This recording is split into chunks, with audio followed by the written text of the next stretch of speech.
working on me, because I'm spending Right. all this time working on everything else. I've also got to work on me so that I can be my whole self. Meet a new person. Yeah. Don't let any interactions be wasted. How important ownership is, investing, saving, and building long term wealth. Don't be afraid to fail. Hello, revolutionaries, and welcome to the Midlife Revolution, the show for busy, empowered women ready to transform their lives. I'm your host, Coach Angie, and today we have another incredible guest joining us, Mrs. Terri Banks-Faison. Terri is an entrepreneurial business leader with over 25 years of progressive human resources experience, including talent management, employee relations, labor relations within manufacturing, logistics, education, and financial service industries. As well, she has key operational experiences in food and beverage, insurance services, educational administration, and retail consumer products. Terri is currently a multipreneur focusing on a non-alcoholic bar business, final plans consulting, and strategic business coaching. She spends her spare time supporting athletes for charity and food rescue U.S. organizations. Terri is married with 3 children and enjoys music and dancing. And wow, wow, wow, I love it. Let's get into it. Welcome, Terri. Thank you. Thank you. It's great to be here. I appreciate Yes, you. thank you so much. So I'm just going to go right into it and say, and just ask the question of basically your career has spanned over 25 years across multi industries, as we just heard. And I need to know what Mhm. motivated you to take the leap into entrepreneurship and become a multi entrepreneur? Well, it's interesting that you say that. I don't know if I ever thought about entrepreneurship earlier in life, but I was raised in a family where entrepreneurial efforts were prevalent. And the death of my parents, to be honest, triggered both of those efforts. So there was opportunities that existed that I was able to pick up and run with, that launched me into the final plans consulting as well as into the non-alcoholic bar opportunity. So that really helped to jumpstart those efforts. Wow. I'm sorry to hear about your loss. I'm sorry. That's okay. No, that's what the trigger was. So Yeah, not the yeah, traditional triggers, but yeah, that's what yeah. really happened. And and I can tell you a little bit more about it unless you want to just wait and kind of dive into some other things. Yeah, because I wanted to kind of go and go a little bit further and ask like your experience in your corporate career. How did that prepare you most for managing your multiple businesses and navigating the challenges of doing both entrepreneurship and corporate? I love that question because the corporate experience actually does prepare you, but then it also doesn't. So the corporate experience prepares you for how to work with people, like, because you're, as an entrepreneur, you're working with not only your clients, but you're working with vendors, you're working with state agencies, community organizations. So just understanding how to work with people, how to make things happen, how to be able to kind of schmooze when you need to get things done the way you need to. All of that, I want to say the corporate environment helps you with, as well as just how to manage a project. Like when I was in Ford, I had, I don't know how many projects, but you had to be able to take it from A to Z. So being able to carry something on your own and be responsible for something is also something I learned in corporate America. And as an entrepreneur, it's usually just you. So you have to be able to take something and lift it and take it all the way to the finish line. Yeah. So those project management skills, as well as just patience, because when you're interacting with people, especially if you don't know them, you do have to exhibit a level of patience and humility, and those are really, really important for my experience as an entrepreneur. And most entrepreneurs that I talk to will say the same thing. Yeah, I love that. I'm ready to jump in right now because I really love the non-alcoholic bar. I want to Yeah. hear about it.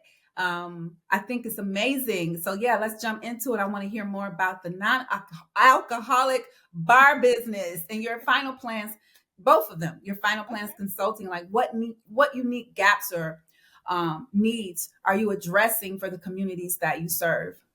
Okay, let's see. I don't know which one to go to with two first because they're both pretty exciting. Let me start. Yeah. Well, the final plans consulting, I started that first, and this was directly related to when my father passed away in 2013.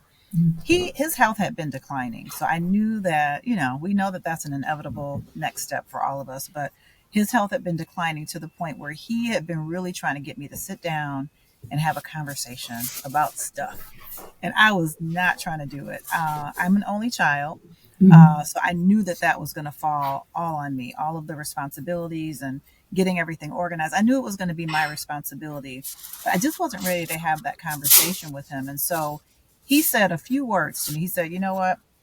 You've been fighting me on this conversation. So here's what I'm going to tell you. Here's what I'm going to tell you." He said, "When I am not here anymore," he said, "I want you to go into the closet." He pointed to the closet. He said, "On the second shelf, there is a box. And inside that box, there's some information for you." And I said, "Okay, that's it. Is that all you want to know?" So I just was trying to avoid this conversation. So fast forward like maybe 5 years. Um, he passed away, Angie. And I remembered those words. That was like the second thing I thought about. Like, are you sure he's gone? And then I'm like, okay, he's gone. What am I going to do? Then I'm like, oh, I got to go to the closet. And so those words, even though I did not want to have the conversation 5 years ago, it was back in the back of my head and it came to the forefront at that moment. Went to the closet, opened up this box, and opened up this beautiful, well put together, meticulously organized binder of materials. It had everything that I needed to do everything that I had to do, like every single thing. There was nothing missing. Everything from the content of the obituary, the level of distribution for any assets, all of that information was included there. And so it helped me to get everything organized. But then after the fact, maybe after a few months, I thought to myself, man, oh man, he spent a lot of time putting this together. I would be remiss to not share this tool with other people or share the plan of action of how to put that together for other people. And so that's when I said, you know what, I'm going to start helping people to put together their final plans. It's like the most morbid subject ever. But when I've helped people with it, they have a level of freedom um, that they never could imagine. You can't imagine having that level of freedom while you're alive, right? So, Right. but I've helped multiple people, and now I'm having workshops with people to help them put these binders together, these plans together, so that they can also have a discussion with their families and basically prepare them for when that time comes. We know the time is coming. We don't know when, but you most importantly want people to be prepared. So that's what the final plans consulting is all about. I love So I it. definitely want to say I have a fun side and a morbid side, but both of them are like passion projects, Yeah. and it's something that I've been really excited to share with people. I just think I think it's amazing. Yeah, it is pretty cool, especially when you start working on your own and pulling all your things together. It's a pretty cool experience. Yeah. So then the bar. So my father owned a bar. He owned a traditional bar for years, mostly while I was in high school. And it wasn't a place that I went to because I was in high school. It was like a restaurant first. Then it kind of morphed into a bar and restaurant. And then it kind of morphed into a club, like a straight up 1980s, 1990 club on the east side of Detroit. And I was not going there. Like, it was not for me. It was for other people in that environment, but it had quite a following. It was definitely a stronghold on the east side. And then over the years, as people started to get older and aged, my father aged and things just changed. And he uh, let some other people kind of rent out the space so that they could operate. And then once he passed, and he told me, once I'm not here, you'll have to figure out, if you want to sell it or whatever you want to do. And I said, okay. And so fast forward, he passed away. I let them continue running it for several years, actually, because I just wasn't prepared to even tap into this whole Right. bar situation. I'm like, I don't know anything about a bar. Mhm. Um, so then during that time frame, during that time of just kind of letting it roll, I um, was at church, to be honest. And I heard the pastor talking about how over time, different things that we do today are going to have to be patterned to people who maybe don't um, operate in the same environments as they might have in the past. I'm trying to so not necessarily Christian everything, but Mhm. somehow there was going to be a level of change for the types of things that people want to do, especially as they get older or as they want to change the environments that they're in.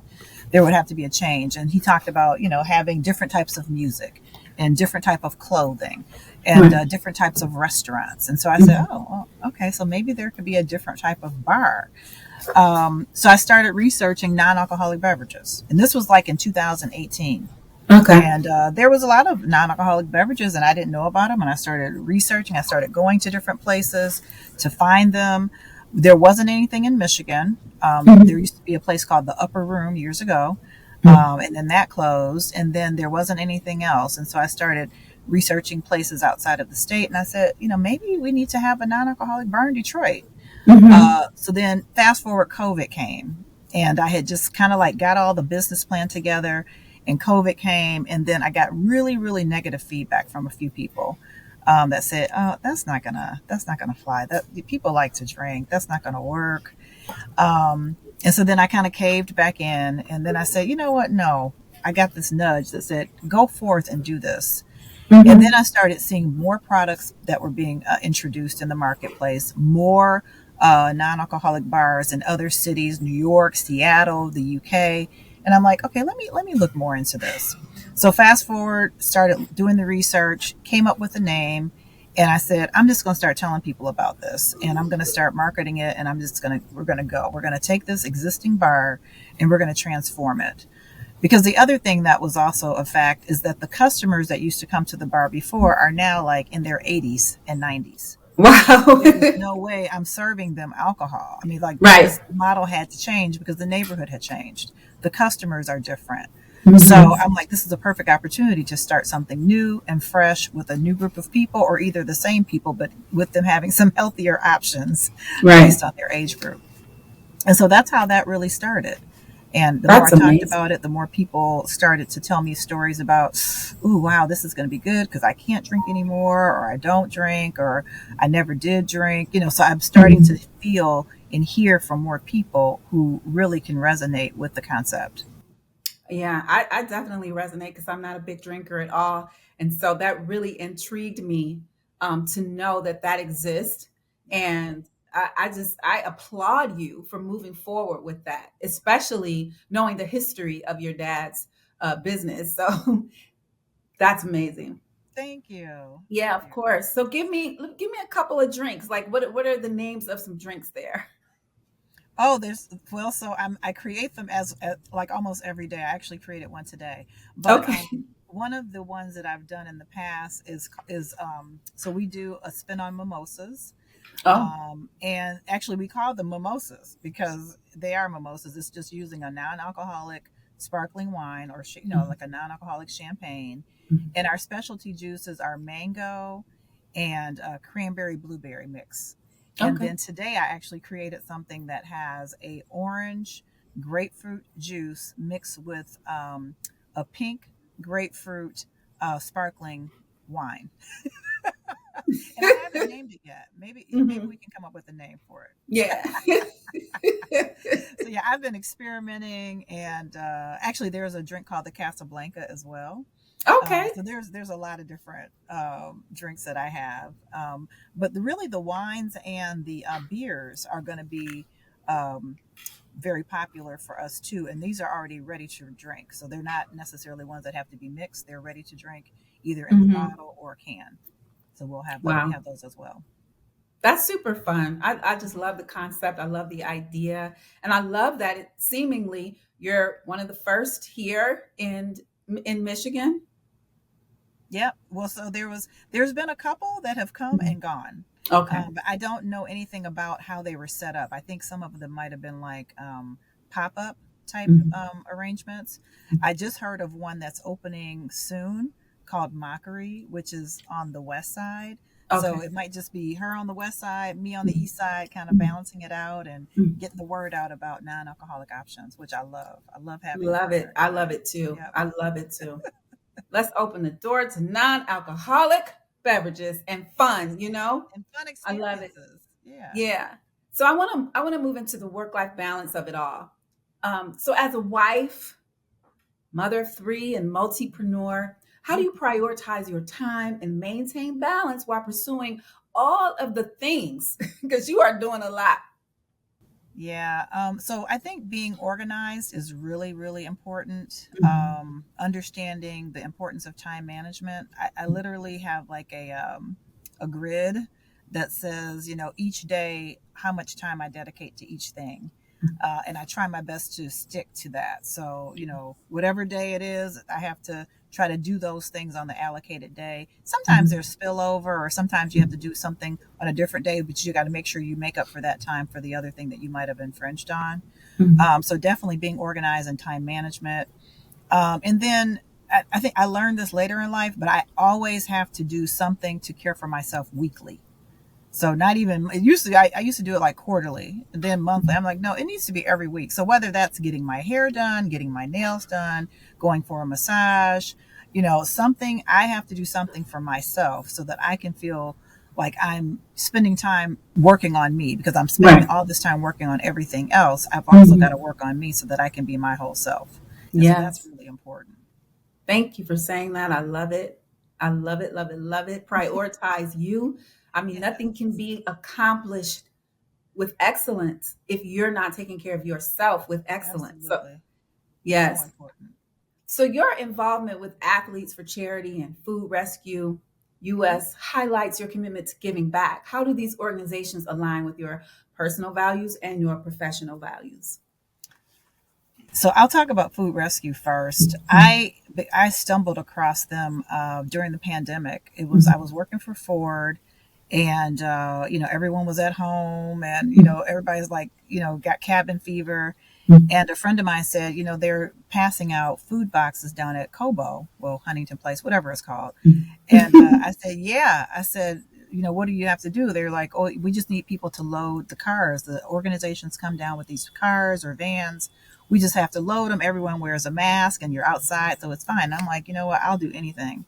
So anyway, we went down there and it would be every Friday, Mhm. from 8 to 10. We'd be down there loading boxes and I was working from home. So that would be my break. I would take my break in the morning and go down there and load boxes. And so then we started to learn about food rescue because they were the one hosting this event and getting food to just millions of people in the Detroit area. Mhm. And so then after COVID kind of started to let up a little bit, the USDA stopped sending these boxes, but then food was still available at different places. And I just have a real passion for food. Like I Mhm. absolutely love to eat and cannot even visualize people not having access to food. So Right. that's just like I want to make sure that anyone who can and should eat eats. Like Yes. and so the concept of food rescue now, so they were really just getting the USDA. They were kind of a distribution arm for the USDA during COVID, but beyond that, they make sure that food does not go wasted. So, for Mhm. instance, if a restaurant or a store has excess food that has gone beyond their corporate expiration dates, it still could be edible for a period of time, and Okay. usually longer than most people would imagine. But Mhm. they have to throw it away based on their corporate standards, but it could be usable by other people. And so they get that food or those items to people who need it. And so as a food rescue person, it's like it really speaks to my heart that these agencies all across Detroit, and this is a nationwide organization, by the way, but Mhm. in Detroit, they're able to get them to agencies. Agencies are able to have food pantries, food distribution, and food pass outs pretty much every day of the week. Like there's an Nice. agency that's able to distribute food every single day of the week. And that just warms my heart to be a part of that. Yes. Um, Athletes for Charity is kind of a cool space. I love young people, and interacting with young people, mentoring, reading to young people. And Athletes for Charity kind of came about when I was working at Ford. They used to be one of the community service organizations that we could support as part of our community service days off. And so Athletes for Charity asked a group of us to come and read books to children over at a school on the near Hamtramck. Mm-hmm. And so we went over to read books to them. And then she asked us, a lot of us, if we could volunteer more than just the 16 hours that Ford gave us. And I said, yeah, I can. I'll do it. I'll come over and help you. And so that's where that started. I started working with her. And then after I left Ford, I had a lot more time. I started doing more projects, more mentoring, field trips with some of the elementary school kids and things of that nature, science projects, STEM projects. Mm-hmm. And I've actually, we just did something earlier this week where we sponsored 40 DPS kids and their families and basically fulfilled their wish list for Christmas. It was very, Oh, very wonderful. Yeah. amazing. I love it. You're such a giving person. You are a servant. And it just shows in every question and every answer that I ask or that you answer. Um, I just love it. I Oh, want to move on to your mentorship since you mentioned young kids and reading to them and all of the things that you're doing in the community and empowering others. So, your ability to thrive in your corporate role and pivot into entrepreneurship is very admirable. What advice would you give to women seeking to transition into leadership or even start their own businesses later in life? so I think it's really important that women, really anybody, but women especially, follow your heart. I Yeah. believe, I spent a lot of time doing things that I thought everyone wanted me to do, um, which, it turned out okay. But Mm-hmm. there was a time in which I said, I'm not really following what I want to do. And I realized I actually had things that I wanted to do. So I think following your heart and then being your whole authentic self at all times. Mm-hmm. I don't negotiate with that anymore because I really can't balance out being someone else and myself. Yeah. It just takes a lot of time and energy. I just like being me all the time. Yes. And I think it's important to let people know that it's okay to be who you are because that's who God intended for you to be. And that's, the purpose that you have on this earth is based upon who you are. And so when you spend a lot of time being someone else and not being in the right purposeful space, you're wasting a lot of time and, elevating to the greatness that you're meant to get to. Woo. I would also say that every single experience and every conversation is meaningful.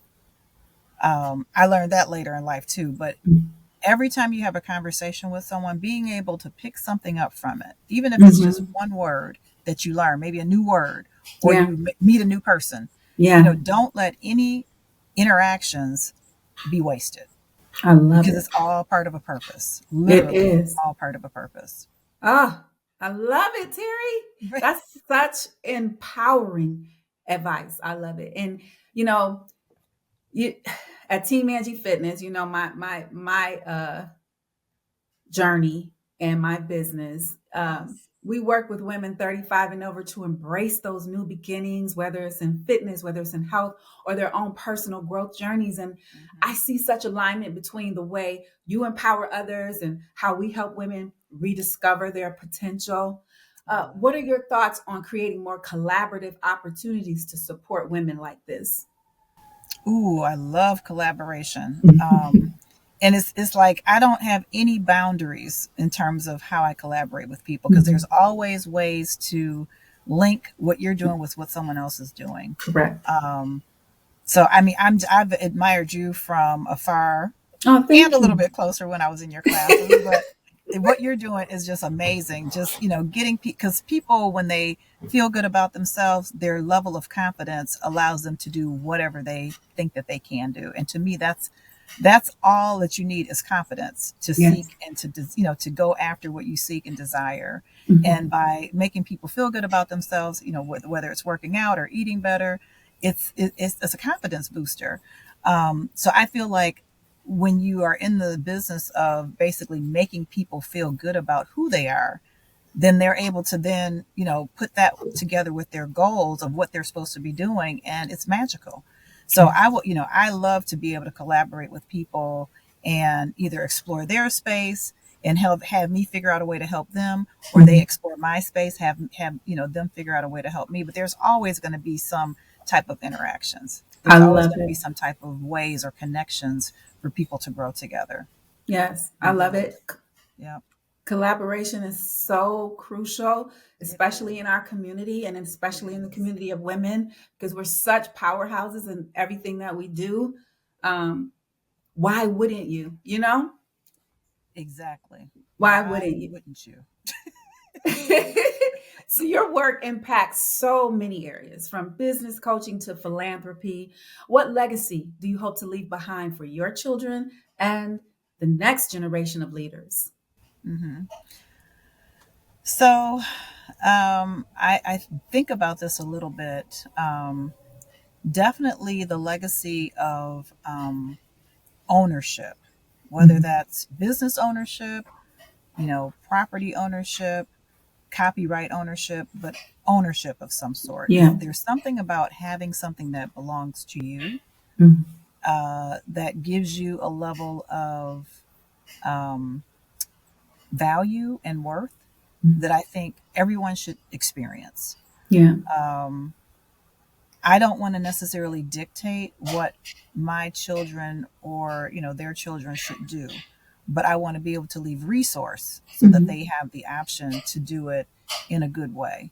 Yeah. Um, to be honest, I want to leave an understanding around how to invest and how to create wealth, not just spending, but creating wealth. Mhm. So, we already talk about those types of things. I've already, made sure that they have different experiences that teach them about how to build wealth, how to invest, how to Mhm. save.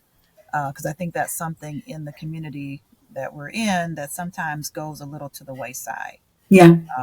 So yeah, I think those would be the main things that I want to leave behind is how important ownership is, investing, saving, and building long-term wealth.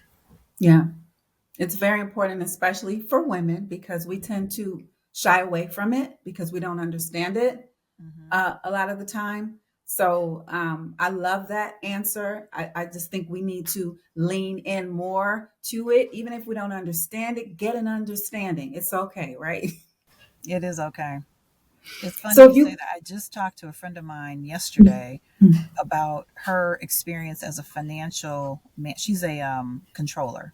Mhm. And I said, "You know more about finances than," I said, "You've forgotten more about finances than most people know." Mhm. And so she's thinking about putting together kind of a workshop, things that you don't know and are afraid to ask type workshop. Because I do Oh, feel like women sometimes don't ask those important questions until it's hmm, maybe too later in the game to, actually make some inroads and make the best investments. So yes. I would love to collaborate we with should her. talk about that. Yeah, we should talk about that. Yes, because I have a nonprofit, and financial literacy is a part of that nonprofit Okay. for That sounds families. wonderful. Not just for women, but for, because I just believe that we should learn as a family together, like you're doing with your children. Yes. It's so important. It's so important because a lot of us did not get that passed down because they didn't. Our parents didn't get that passed down, right? Yeah. So they can only give you what they have. Yeah, Um, that's right. That's yeah, so right. if you don't have that knowledge, which a lot of our community do not, then what are we going to do, especially anyway, what are we going to do? I'm What are not we going to going go to down do? the rabbit hole of Well, we know what we're going 2025. to do. We're going to do what we're doing right now. We're going to talk about it. Exactly. We're going to keep it in the forefront, and we're going to make Yes. some change. Yeah, that's what we're going to do. Yes. Yeah. So my final question for you is, if you can inspire young entrepreneurs to focus on one key principle or mindset, what would it be and why? Hmm. You just gave me two, I guess: investing, right? Yeah. I think get fear out of your vocabulary. I Hmm. think so many people don't do things because, well, you know what, it's fear and perceptions. So I think people like say, oh, I don't want to do that because I'm not sure what people will think. Hmm. If you get an idea, especially if it's a God idea, you got it for a reason. Right. And you cannot have any fear. You can just move forward. So I guess maybe to sum it up is don't be afraid to fail, because I think that's part of it. People are sometimes numb and don't want to move forward because they don't want to fail, and they're afraid of what people are going to say. Right. So you can't let fear of failure or fear of criticism stop you from pursuing your dreams. I think that's the most important message. I think that's a beautiful message, and a beautiful message to end on. You have been phenomenal. Oh my gosh, I've learned so much about you, even though, we have known each other for so long. I know. I'm so glad we had this conversation. Yeah, so glad, and so so honored that you took the time out on your daughter's birthday to talk to me. I know she's out with her friends, but I thank you. No, they're waiting for me at the restaurant. Oh, they are. Oh, so you were included in the plans. You got included. Okay. All right. Well, I want you to go. But I'll take whatever I can get. Right. Well, go and enjoy yourself. Thank you again. I will be in touch. And yes, have a good evening. Thank you so much. I appreciate the opportunity, and keep on doing what you're doing. God bless Okay, you. I shall. Same to you. I'm coming to Casablanca. Yeah, come on down to Casablanca Drive. We need to see you. Okay. Take care. See you later. Okay.